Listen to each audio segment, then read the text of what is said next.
the other selectmen here, and actually, posing some questions that Chris Mulhern asked me to put forth. And one, does anybody in this room have any idea on the timetable for Wedgmere Station and the negotiations that are going on in terms of us taking over jurisdiction? Of Wedgmere, not the center station. Wedgmere.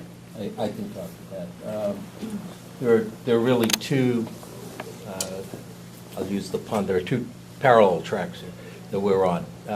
One is that with Senator Kennedy's help, Gene Batty, who's head of the Disabilities Access Commission, Wedgmere Station is the first station in the country that the Federal Department of Transportation is allowing to have what's called mini highs. This is to have equal access, so you don't have to climb up on the train.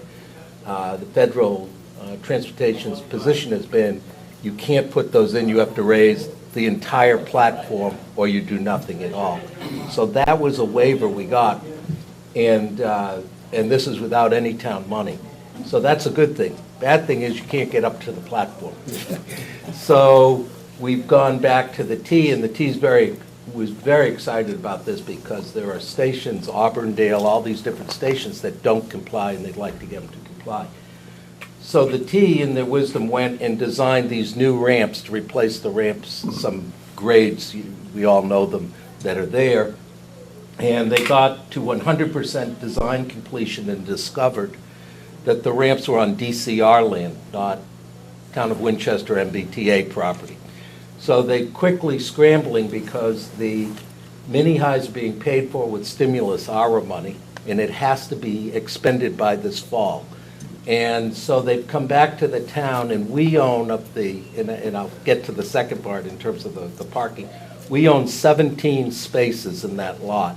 The rest of that lot is DCR land.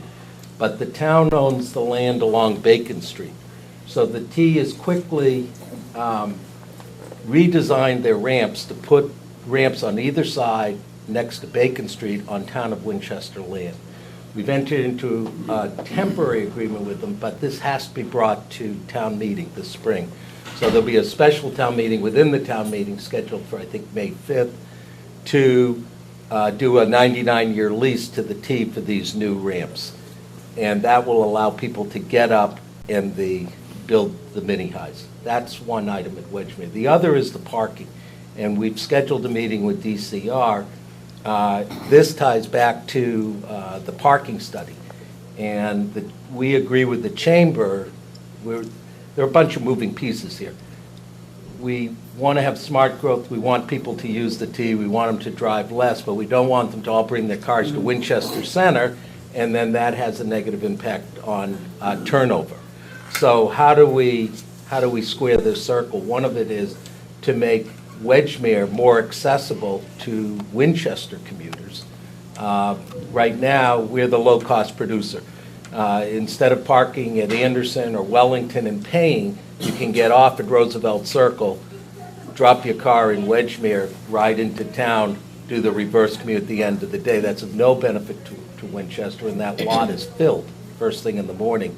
So people are coming then to downtown. So we want to have a conversation with DCR wherein we say, we're plowing it, we're taking care of it. Let Winchester have the revenue, let Winchester set up a resident sticker program or share revenue or whatever. So we're beginning that. So those are the two things going on with Wedgmere. Roger, why can't we negotiate with them to take control of the land?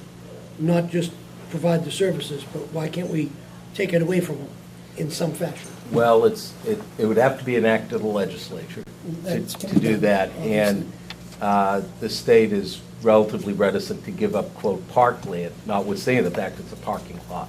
So we'll certainly raise it.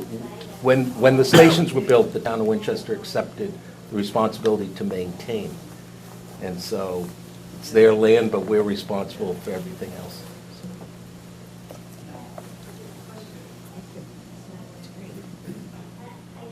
Anybody else? Well, maybe we can hear from Mary if you want to just Yes. make a comment. introduce yourself and talk a little bit about the plans. And if you could just reference two tangents, then Roger talked about the train station, update people about the general renovation of the downtown train station. And then Doug talked about, or the question, Jim, about sort of the vision for downtown. Maybe you could just outline what the planning board's been doing. We've had a series of conversations to study the downtown. We have a subcommittee, which includes the Board of Selectmen, working on the Town Center Initiative is what we call it. And there's several parts to that.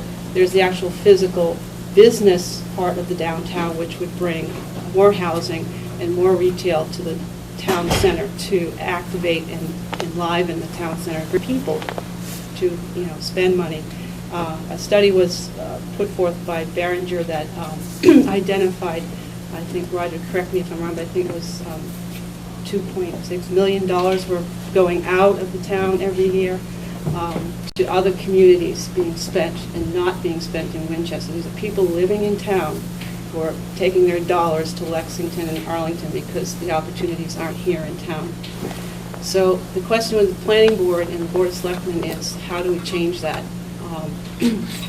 So we started looking at some concept, I'll call them designs, but they're really just big ideas of where housing might go in the town, how it would relate to the new train station, because at the same time, we joke and call it the perfect storm, the train station became so badly damaged that we needed to repair it, and Representative Lewis stepped in to help us get that ball rolling. And as a result, we're going to get a new train station, which will be somewhere around $15 million. As part of that opportunity in looking at the ramps, we realized there was a real lack of continuity between one side of the town and the other, which was separated by what we call the Great Wall, the Wall of China, which everyone knows is the viaduct. And we asked, can we connect the downtown business area back to the common so that we have a very lively area? So right now, with the help of the MBTA, we're looking at bringing an opening in the downtown viaduct wall to connect Thompson Street to the common. So all of these pockets are moving together and hopefully will, join hands to really make it a vibrant place. The last part of this is we applied for a grant through the Mass Smart Growth Alliance, which is a collaboration of professionals in all aspects of the design world, from environmental to housing to transportation. And we were one of 5 out of, I think, 33 communities that applied. Winchester was selected. And right now we're working with the Board of Selectmen and working with all the other groups in town to make another working group to manage that grant, which is for services in kind. And it's for the amount, could be for the amount of $200,000. So it's a very important piece. And I think, like you spoke about that on Sunday. I don't know if you want to say any more about that. It's great that we have this Smart Growth Alliance. But it's mostly efforts that go to the things the planning board has been pushing so that you can get it done. You're not going to get much money with the way the budget's put together, so getting this is a real opportunity to keep these plans moving. You didn't answer the question, Mary. Why do you want to keep doing this? Well, I live in the downtown, and I also am very interested in urban planning and having a walkable, livable community. And I know the budget restraints in the town, and I thought I could just pick up my pencil and jump in and help out. It's very exciting to do that. Do we have any more questions for our candidates? Can I just ask, what is the timeline for hiring a new town manager? Infinite. It's not going to establish. I don't. I think after the election and after town meeting is probably the realistic time. Part of the delay has been budgetary, and I'm happy that it preceded me, but there was a not a good contract with the prior town manager. There was a mutual decision to go our separate ways, but that in an employment situation where the contract ended, to then have severance pay on top of it, it was really, wasn't particularly good fiscal management, in my opinion. But it was a contract, and we were obligated, so we met our obligation, but we had to cut a large check. And we didn't have those funds in our budget, which is tight.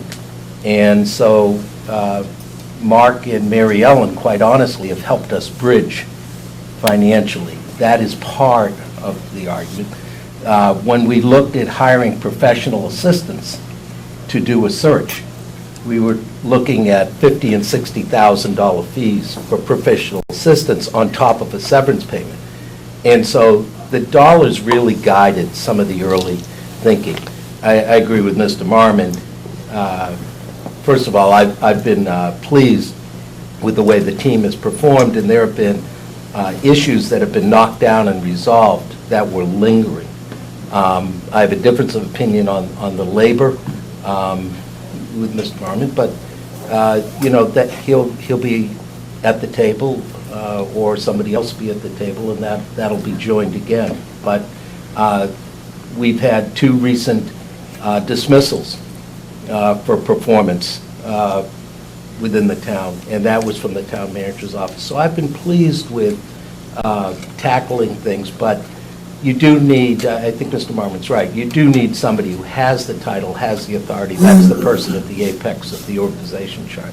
We need to get on with that. But there have been other reasons, and there's always something, whether it's a fall town meeting or a spring town meeting or an override vote for VO or whatever. It's like, you know what, let's deal with this, and then we'll deal with that. I think that's ripe and ready to be